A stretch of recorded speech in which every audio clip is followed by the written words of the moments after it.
यह बात उन दिनों की है जब बुद्धा मरवन में अपना समय व्यतीत कर रहे थे। इस समय तक बुद्ध की प्रसिद्धि दूर दूर तक फैल चुकी थी। बहुत दूर दूर से लोग अपनी चिंताओं और परेशानियों का समाधान हेतु बुद्ध के पास आते थे। ऐसे ही एक दिन जब बुद्धा मरवन में अपने शिष्यों को प्रवचन दे रहे थे, तभी एक अधेड़ उम्र का व्यक्ति अपने नौजवान पुत्र को अपने साथ लिए बुद्ध की तरफ चला आ रहा था। जब यह प्रवचन स्थल के पास पहुंच गए तो बुद्ध ने एक नजर उन पर डाली और इशारे से बैठने के लिए कहा। जब प्रवचन समाप्त हो गए और सभी लोग वहां से चले गए तो बुद्ध ने उस व्यक्ति को अपने पास बुलाया और बैठने के लिए कहा। वहां चारों तरफ हरियाली छाई हुई थी। मौसम बहुत सुहाना था और तरह तरह के पक्षियों की आवाजें गूंज रही थी। ऐसा नजारा देखकर उस व्यक्ति को अंदर से असीम शांति महसूस हो रही थी। इसके बाद बुद्ध ने उस व्यक्ति से आने का कारण पूछा तो इस पर व्यक्ति ने कहा, तथागत, मैं 2 दिन की लंबी यात्रा करके अपने पुत्र को आपसे मिलवाने लाया हूं। यह मेरा इकलौता पुत्र है और यह हर समय थका थका रहता है। ऐसा लगता है जैसे इसके अंदर कोई जान ही ना हो। इसका स्वभाव भी काफी चिड़चिड़ा सा हो गया है। अगर हम इसे कुछ भी कहते हैं तो यह हमारी छोटी छोटी बातों पर गुस्सा हो जाता है। इसके देखने की क्षमता भी उम्र से पहले ही कमजोर हो गई है और इसके बाल भी सफेद पड़ने लगे हैं। इतनी कम उम्र में इतनी बड़ी उम्र का लगना मुझे तो कुछ समझ नहीं आ रहा है। तथागत, मैं अपने पुत्र के स्वास्थ्य को लेकर बहुत चिंतित हूं। जब मैं अपने पुत्र को वेद जी के पास लेकर गया तो उन्होंने कुछ औषधि दी और कहा, अपने पुत्र को तनाव कम लेने के लिए कहो। वह अपने दिमाग में बहुत अधिक तनाव लेता है, इसीलिए उसकी ऐसी हालत हो गई है। लेकिन मैंने उसको बहुत समझाने के बाद भी तनाव का मतलब समझ नहीं आया। मुझे नहीं पता कि तनाव होता क्या है या किन कारणों से आता है और उसे कैसे अपने पुत्र के दिमाग से निकालूं। लेकिन मुझे सबसे पहले तो यह समझना है कि तनाव होता क्या है। इसीलिए तथागत, मैं आपके पास आया हूं। कृपया आप मेरी समस्या का समाधान कीजिए। यह सुन बुद्ध उसके पुत्र को बड़े ध्यान से देखते हैं, उसके चेहरे को देखते हैं, उसकी आंखों को देखते हैं और फिर उसके हाथों की नब्ज को भी देखते हैं। यह सारी विधि करने के पश्चात बुद्ध उस व्यक्ति से कहते हैं कि तनाव लेना तो कोई नहीं चाहता, लेकिन फिर भी यह तनाव लोगों के दिमाग को दीमक की तरह पकड़ लेता है और व्यक्ति जान भी नहीं पाता है कि वह तनाव में जी रहा है। लेकिन अगर व्यक्ति तनाव के कारणों को अच्छे से समझ लेता है और तनाव के बारे में कोई ऐसा पैमाना बना लेता है जिससे वह जान सके कि वह कितने तनाव में है, तो वह इस समस्या का समाधान भी खोज सकता है। सबसे पहले तो तुम यह समझो कि तनाव होता क्या है। जब भी कोई व्यक्ति कोई काम कर रहा होता है लेकिन उसका मन कहीं दूर भटक रहा होता है तो उसके शरीर और मन के बीच एक दूरी पैदा हो जाती है। यह दूरी जितनी अधिक होगी, व्यक्ति उतनी ही ज्यादा बेहोशी की अवस्था में होता है और शरीर व मन के बीच की इसी दूरी और खिंचाव को तनाव कहा जाता है। आखिर कोई पसंदीदा खेल खेलने के बाद व्यक्ति चुस्ती और प्रसन्नता से क्यों भर जाता है, जबकि उसने तो अपने शरीर को थकाया है। लेकिन समझने वाली बात यह है कि खेलते समय मन और शरीर एक साथ पूरी तरह से उस खेल में केंद्रित होते हैं, जिससे शरीर और मन के बीच दूरी पैदा नहीं होती और कोई तनाव पैदा नहीं होता। और अगर दिमाग में कोई तनाव था तो वह भी दूर हो जाता है। लेकिन इसके विपरीत जब हम कोई ऐसा काम करते हैं जो हमें पसंद नहीं है तो हमारा शरीर तो उस काम को कर रहा होता है, लेकिन हमारा मन कहीं दूर कल्पनाओं में भटक रहा होता है, जिससे शरीर और मन के बीच एक दूरी पैदा हो गई और तनाव ने जन्म ले लिया। इसीलिए व्यक्ति को एक समय पर सिर्फ एक ही काम करना चाहिए और अपने तन और मन की सारी शक्ति उसी एक काम पर लगा देनी चाहिए, जिससे व्यक्ति के अंदर तनाव पैदा ही ना हो। इसके बाद बुद्ध ने कहा, तनाव पैदा होने के मुख्य 8 कारण होते हैं और जिसने इन कारणों को समझ लिया वह जीवन भर तनाव मुक्त रह सकता है। मुख्य कारणों में सबसे पहला कारण है अति महत्वाकांक्षी होना। महत्वाकांक्षी होना अच्छी बात है, लेकिन क्या कभी आपने इस बात पर ध्यान दिया है कि इंसान के लक्ष्य कभी पूरे ही नहीं होते हैं। उसका एक लक्ष्य पूरा हुआ नहीं कि वह दूसरे की तरफ भागने लगता है, दूसरा पूरा हुआ तो तीसरे की तरफ, और इस तरीके से वह अपने लक्ष्यों को पाने के लिए जिंदगी भर गोल गोल घूमता रहता है। इसीलिए जो व्यक्ति अति महत्वाकांक्षी होता है, जिसने बड़े बड़े लक्ष्य बनाए होते हैं, वह वर्तमान में कभी रह नहीं पाता है। उसका मन सदैव भविष्य की योजनाएं बनाने में ही व्यस्त रहता है। उसका शरीर तो वर्तमान में रहता है, लेकिन मन भविष्य में ही रहता है, जिससे मन और शरीर के बीच दूरी पैदा हो जाती है और वह तनाव भरी जिंदगी जीने लगता है। बुद्ध के मुंह से यह बात सुन उस लड़के ने कहा है, बुद्ध, तो फिर इसका मतलब है कि हमें लक्ष्य नहीं बनाना चाहिए, क्योंकि लक्ष्य बनाना भी तो महत्वाकांक्षा ही है। इस पर बुद्ध ने कहा, जीवन में लक्ष्य बनाना कोई गलत बात नहीं है, लेकिन समस्या तब उत्पन्न होती है जब वह अपना पूरा ध्यान उस लक्ष्य से मिलने वाले परिणाम पर ही लगा देते हैं और उसके परिणाम की चिंता करते रहते हैं। व्यक्ति को वर्तमान में जीना आना चाहिए। आप लक्ष्य बनाइए और उस लक्ष्य की प्राप्ति के लिए कड़ी मेहनत करिए, लेकिन साथ ही साथ आपको इस बात का भी ज्ञान होना चाहिए कि आप अभी वर्तमान में जी रहे हैं और वर्तमान ही सत्य है। बुद्ध ने आगे कहा, तनाव का दूसरा सबसे बड़ा कारण है ईर्ष्या करना है।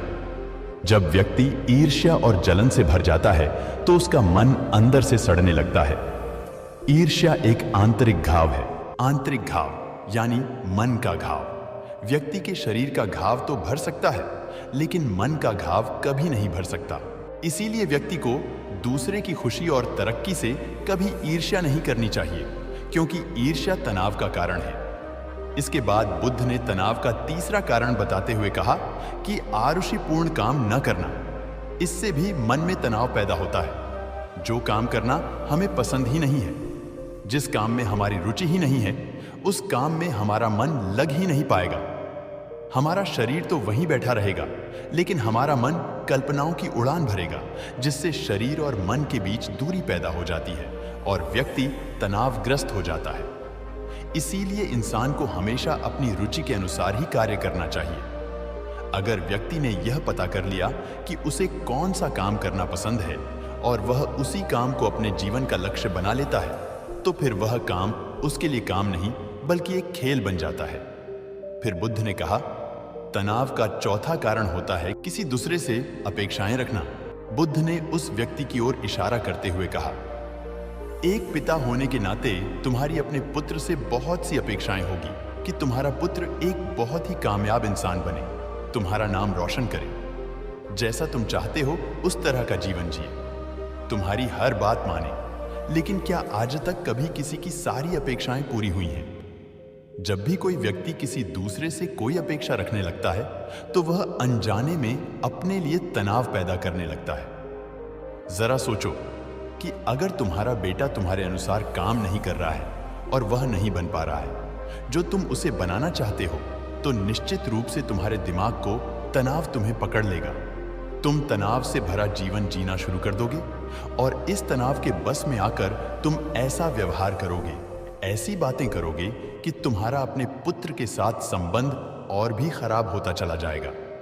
इसीलिए व्यक्ति को जितना हो सके उतनी कम अपेक्षाएं दूसरों से रखनी चाहिए, और अगर पूरी तरह से तनाव मुक्त रहना है तो दूसरों से अपेक्षा रखना ही बंद कर दो। इसके बाद बुद्ध ने कहा कि शारीरिक कष्ट भी इंसान के तनाव का एक कारण होता है। जब व्यक्ति किसी शारीरिक पीड़ा से गुजर रहा होता है तो उसका पूरा ध्यान अपने उस शारीरिक दर्द पर होता है और वह पूरे दिन बस उसी के बारे में सोचता रहता है, जिससे उसका मन दुख के विचारों से भर जाता है और ऐसी स्थिति में व्यक्ति तनावग्रस्त रहने लगता है। यह सुन उस व्यक्ति ने कहा कि हे बुद्ध, शारीरिक दुख तो किसी भी व्यक्ति को हो सकता है, तो फिर क्या वह व्यक्ति जीवन भर तनाव में ही जिएगा? इसका जवाब देते हुए बुद्ध ने कहा कि इंसान को यह बात समझनी चाहिए कि हमारा जीवन दुखों का आधार है। जैसे जैसे हमारा जीवन आगे बढ़ता है, इसमें दुख आते हैं, बीमारियां आती हैं और फिर अंत में मृत्यु भी आती है। तो बीमारियां इंसान के जीवन का अभिन्न अंग है, कोई इनसे बच नहीं सकता। बस किसी किसी के जीवन में यह समय से पहले आ जाती है तो किसी के बाद में आती है। जब इंसान का मन इस बात को अच्छे से समझ लेगा तो फिर वह अपनी बीमारी के बारे में सोच सोच कर ज्यादा तनाव नहीं लेगा, क्योंकि यह हमारे जीवन का अभिन्न हिस्सा है और इसके लिए व्यक्ति को शारीरिक रूप से भी अभ्यास करते रहना चाहिए। अपने जीवन में व्यायाम और स्वस्थ जीवन शैली को भी जगह देनी चाहिए, ताकि उसका शरीर लंबे समय तक निरोगी रहकर सही से काम कर सके। तनाव का अगला कारण होता है अपनी योजनाओं को समझने के लिए समय न देना। कुछ लोगों के दिमाग में कोई विचार आया ही नहीं कि वह बिना सोचे समझे उस पर काम करना शुरू कर देते हैं, और जब उस काम में उन्हें असफलता मिलती है तो वह तनाव से भर जाते हैं, क्योंकि उन्होंने उस काम को शुरू करने से पहले उसके बारे में पूरी जानकारी इकट्ठा नहीं की थी। इंसान को कोई भी काम शुरू करने से पहले उसके अच्छे और बुरे परिणामों के बारे में ठीक से सोच विचार कर लेना चाहिए। इंसान को इस बारे में भी सोच लेना चाहिए कि अगर यह योजना सफल नहीं हुई तो फिर इसके बाद मैं क्या करूंगा। इसलिए व्यक्ति को अपनी योजनाओं को ठीक से समझने के लिए पूरा समय देना चाहिए, ताकि बाद में उस योजना की वजह से तनाव पैदा ना हो। तनाव का 7वां सबसे बड़ा कारण है टालमटोल करना, आज के काम को कल पर टालना। आप लोगों ने यह कहावत तो सुनी होगी कि आलस्य इंसान के शरीर का सबसे बड़ा शत्रु है। इंसान आलस्य की वजह से आज के काम को कल के लिए टाल देता है, और फिर काम को टालना उसकी आदत बन जाती है।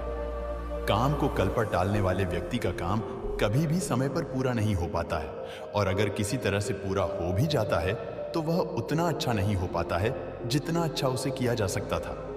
और फिर यह बात व्यक्ति के अंदर तनाव पैदा करती है, लेकिन काम को टालना या काम को एकदम अंत समय पर करना एक आदत है। इसीलिए व्यक्ति न चाहते हुए भी बार बार अपनी इस आदत का शिकार बन जाता है और काम को टालता रहता है। और फिर जब काम की समय सीमा पास आ जाती है तो वह तनाव से भरकर काम को पूरा करने का प्रयास करता है। इसीलिए तनाव मुक्त रहने के लिए व्यक्ति को काम को टालने की आदत छोड़नी पड़ेगी, और यह तभी संभव है जब व्यक्ति काम को समय से पहले खत्म करने का निश्चय करे। सबसे आखिरी और सबसे प्रमुख कारण जो तनाव का होता है वह है ज्यादा सोचना। लगातार सोचते रहना भी एक बीमारी है, और यह उस व्यक्ति में सबसे ज्यादा पाई जाती है जो सिर्फ कल्पनाएं करता है, जो अतीत की घटनाओं और भविष्य की बातों के बारे में सोचता रहता है, जो बेवजह के अनुमान लगाता रहता है। इसीलिए व्यक्ति को ज्यादा सोचने की आदत पर लगाम लगाना चाहिए। इसके लिए जितना हो सके खुद को काम में व्यस्त रखना चाहिए, और हर दिन ध्यान का अभ्यास करने को अपने जीवन का हिस्सा बना लेना चाहिए। बुद्ध के मुंह से यह सारी बातें सुनकर उस व्यक्ति ने हाथ जोड़कर कहा, बुद्ध, मेरा पुत्र तो अभी मात्र 20 वर्ष का ही है, और इसमें अभी इतनी समझ भी नहीं है कि यह आपकी बताई सारी बातों का एक साथ पालन कर सके। आप कृपया करके तनाव मुक्त रहने का कोई आसान सा तरीका बता दें, जिससे मेरा बेटा उसका अनुसरण भी कर सके और तनाव मुक्त भी रह सके। उस व्यक्ति की यह प्रार्थना सुन बुद्ध ने कुछ सोचते हुए जवाब दिया, अगर तुम इतनी सारी बातों का पालन नहीं कर सकते हैं तो इसके लिए एक बहुत ही आसान विधि है। तुम्हें एक बार मैं एक काम को करने पर ध्यान लगाओ। जो भी काम कर रहे हो उस समय पर सिर्फ उसी काम को करो, सिर्फ उस पर ही अपना पूरा ध्यान लगाओ, और अगर तुम्हारा मन इधर उधर भटक जाता है तो जैसे ही तुम्हें याद आए उसे वापस फिर उसी काम में लगा दो। यह सबसे आसान और अच्छा तरीका है तनाव मुक्त रहने का। जब तुम भोजन करो तो उस समय सिर्फ भोजन ही करो, उसके पूरे स्वाद का आनंद लो, उसका अनुभव करो। जब चलो तब अपना पूरा ध्यान सिर्फ चलने में ही लगा दो। इससे तुम्हारा मन और तुम्हारा शरीर दोनों एक जगह पर केंद्रित रहेंगे, दोनों के बीच दूरी पैदा नहीं होगी, जो कि तनाव का मुख्य कारण होती है। इसीलिए जहां तक संभव हो सके एक समय पर सिर्फ एक ही काम करने का प्रयास करें, वह भी पूरे ध्यान के साथ। दोस्तों, आशा करता हूं कि आपको इस कहानी से काफी कुछ सीखने को मिला होगा। धन्यवाद।